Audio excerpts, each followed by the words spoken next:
Hello, my name is Gail Hann. I use they, them pronouns. I'm an autistic advocate and researcher at the University of Oklahoma Health Sciences Center.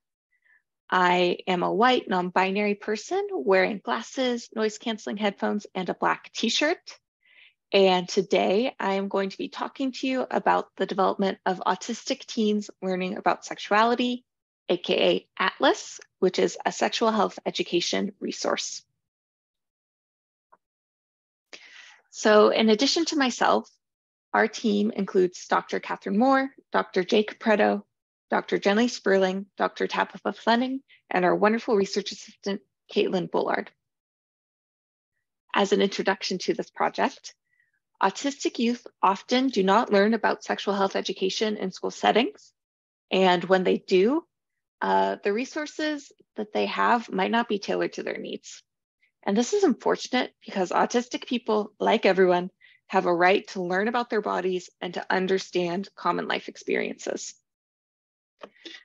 So we've also found that caregivers play a really important role providing sexual health education to autistic youth. And we define caregivers as any supportive adult in an autistic adolescent's life. So autistic teens learning about sexuality, ATLAS, is a digital resource made to support caregivers when providing sexual health information. How did we create ATLAS?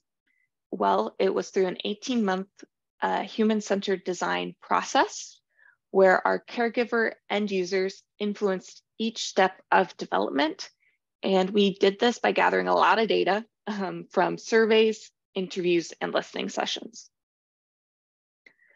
We developed sexual health education modules or lessons, and we did this by developing each one at a time, evaluating them through surveys, and then further editing them to serve community needs. Caregiver feedback helped us make 4 modules to date, and these include a wide variety of topics, including why autistic youth need sex ed, puberty, sensory experiences during puberty, public versus private activities, anatomy, gender, sexuality, and reproduction. After all 4 modules were made, 5 caregivers participated in a listening session, and they reported that ATLAS contained useful information on important topics, was accessible, but also needed to be further developed to include more information, because sexual health is a really wide umbrella of topics. We wanted to talk about our inclusive research practices in this presentation. Our team is interdisciplinary, and it represents the disciplines of autistic self-advocacy, public health, psychology, and education. And when we were creating this research and resource, we wanted to accommodate a lot of different learning styles.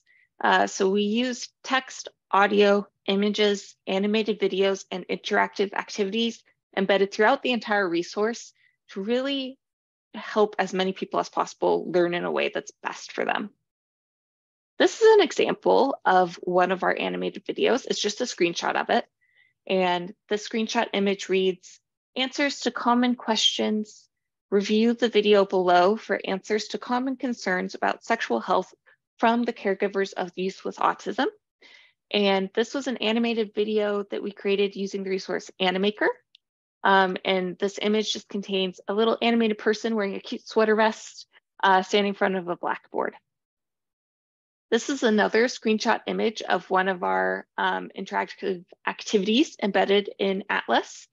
It was a game developed using the resource EducaPlay. And this screenshot reads, "Learning activity, let's play." And users have the option to select which activities are considered public, private, or a more nuanced option called, quote, "It's tricky." And the screenshot has a little image of a cute frog, and the frog jumps from lily pad to lily pad as you kind of go through these different scenarios and decide if it's something that would be public, private, or, quote, "It's tricky." When we collaborated with our community members, we really considered the needs of autistic individuals related to sensory experiences, communication, and executive functioning. And we were intentional about using language that was inclusive, both to the autistic community, but also the LGBTQ community, particularly trans folks. Atlas, again, was made over 18 months, and community members were involved in each step of development. And these community members more specifically included autistic adults, allistic or non-autistic adults, providers, and educators. So what are our next steps for this project? We really want to keep developing content, add more modules with more topics that are both easy to understand and relevant to autistic youth. We want to keep listening and working with community members, especially those with lived experiences. And we're always trying to find more funding so that we can turn this app prototype into an app. At this research day, we would love feedback from others who are also developing sexual health resources. And we would love to hear from others who have developed specifically any type of app-based or digital resource regarding their successes, challenges, and lessons learned. We personally have learned through this process that developing an app is a big undertaking, and we are really excited to keep developing it further. So that is everything. Thank you all so much.